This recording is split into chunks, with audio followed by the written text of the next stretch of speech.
na apostol ay nagpupuri sa poon sa langit habang panahon. Alleluia, Alleluia.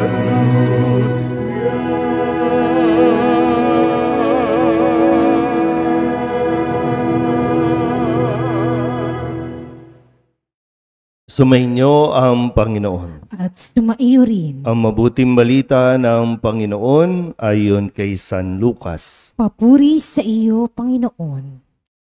Noong mga araw na iyon, umahon si Jesus sa isang burol at magdamag doong nanalangin. Kinaumagahan, tinawag niya ang kanyang mga alagad at pumili siya ng 12 sa kanila na tinawag niyang mga apostol. Si Simon na pinangalanan niyang Pedro at si Andres na kanyang kapatid.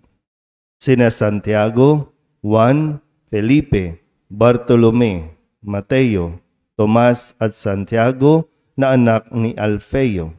Si Simon na makabayan, si Judas na anak ni Santiago at si Judas Iscariote na naging taksil.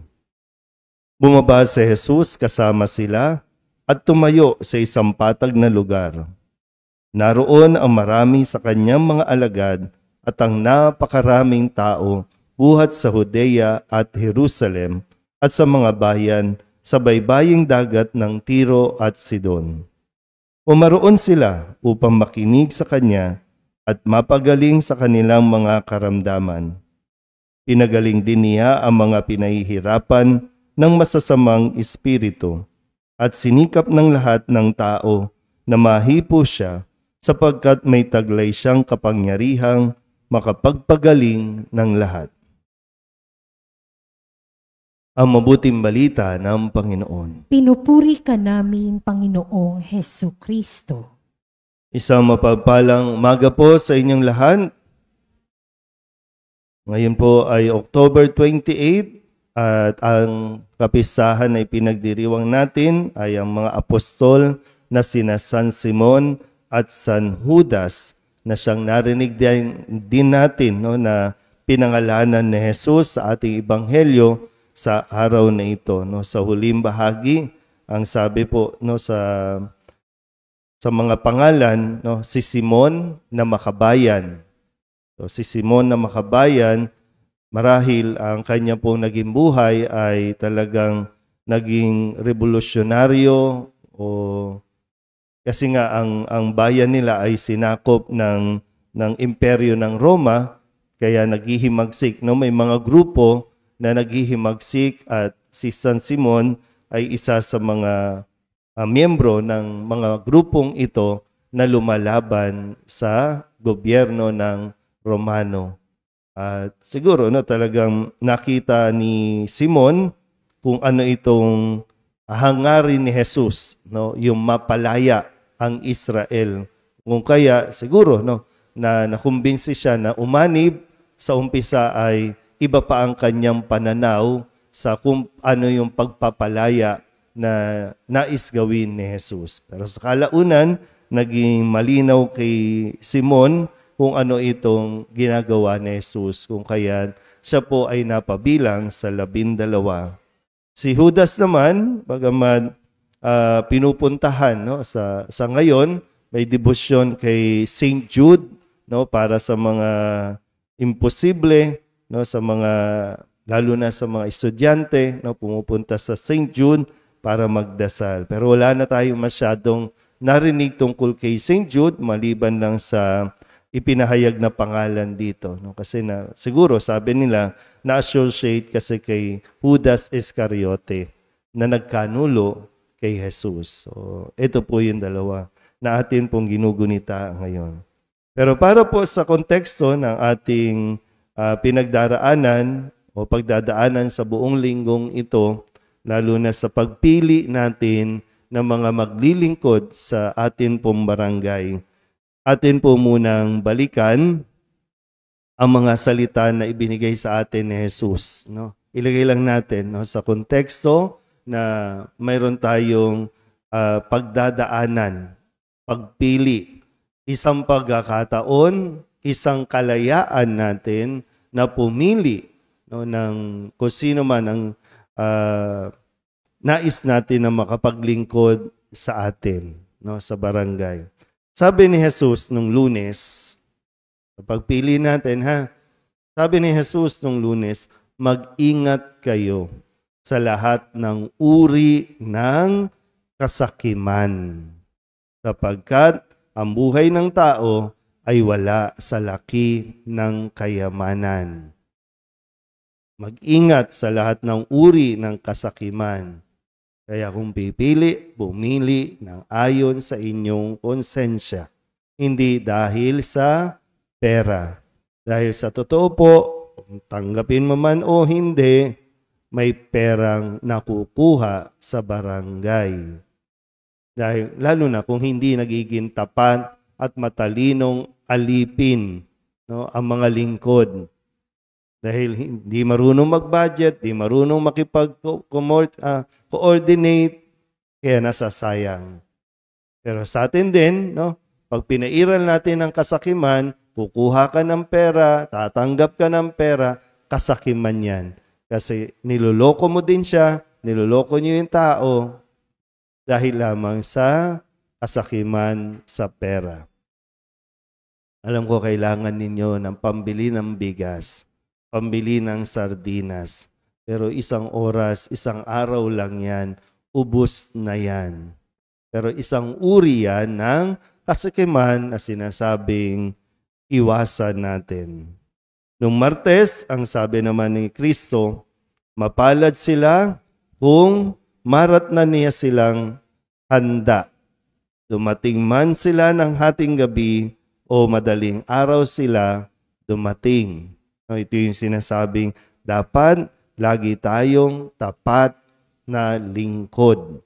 Hindi lang kapag may bisita, hindi lang kapag nandyan ng Panginoon, hindi lang kapag may nakakakita, kundi ang katapatan ay ginagawa ng isang tao, may nakakakita man o wala.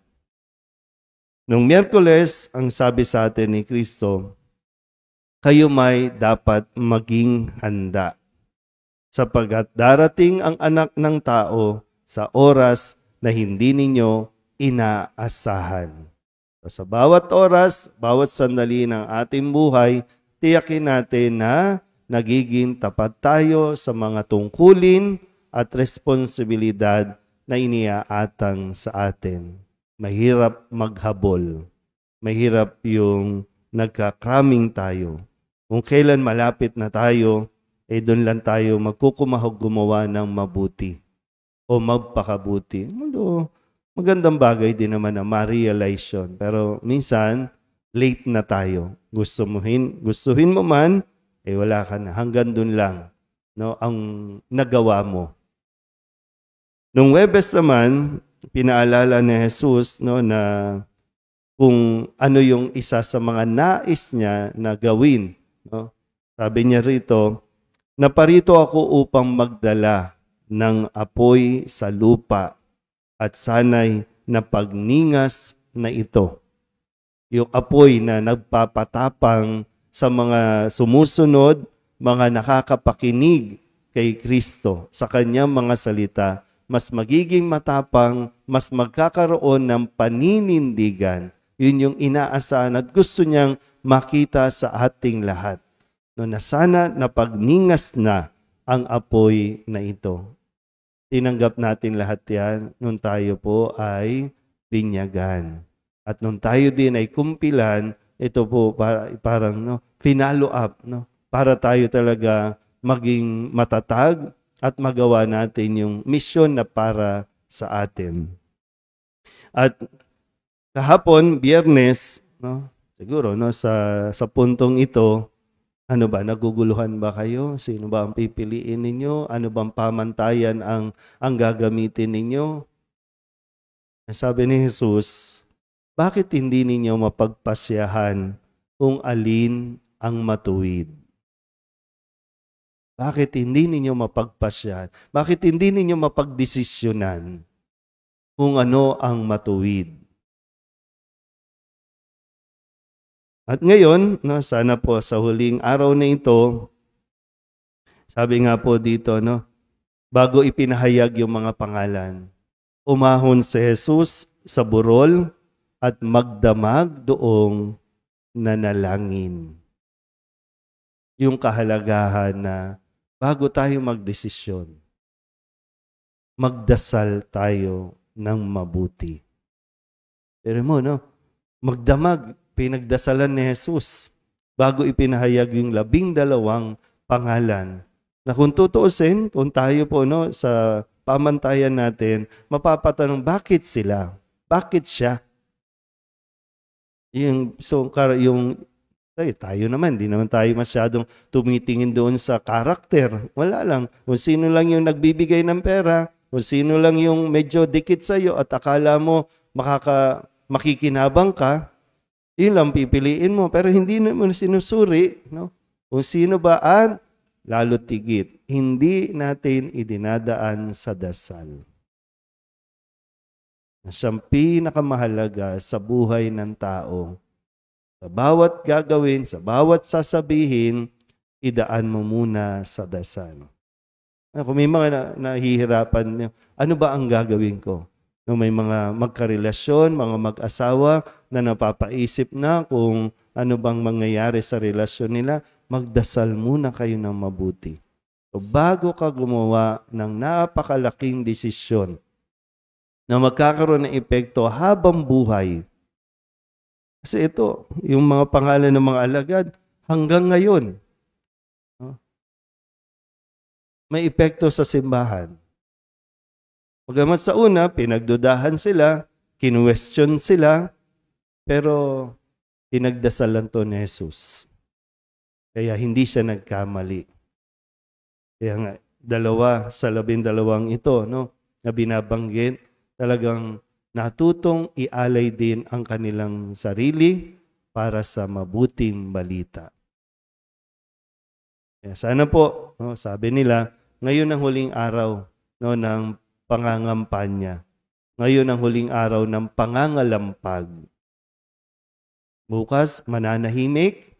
Sana po idaan para sa lahat, no, ng mga tumatakbo o tatakbo.